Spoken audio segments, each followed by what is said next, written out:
This channel does not promote any violent, harmful, or illegal activities. All content provided by this channel is meant for an educational purpose only.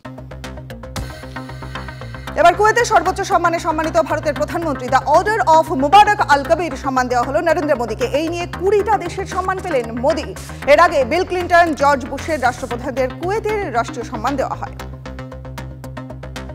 ফের মাথাচাড়া দিল Pegasus বিতর্ক। 20 December আমেরিকার আদালত ফোনে আড়ি পাতার অভিযোগে দোষী সাব্যস্ত করে পেগাসাসের নির্মাতা এনএসওকে। এরপরই কংগ্রেস সাংসদ রণদীপ সুরজেওয়ালার দাবি যে এতেই প্রমাণিত 300 ভারতীয়র ফোনে আড়ি পাতা হয়েছিল।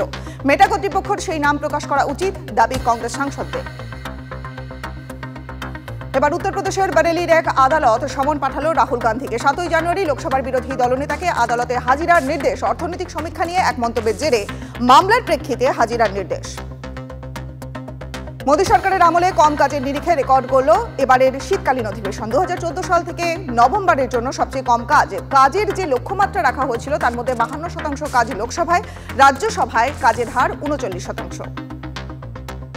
বাংলার মতো এবার দিল্লিতেও দুয়ারে সরকার। বিধানসভা ভোটের আগে চমক আম আদমি পার্টির। সরকারি প্রকল্পের জন্য এবার বাড়ি বাড়ি গিয়ে নাম নথিভুক্তের ঘোষণা অরবিন্দ কেজরিওয়ালের।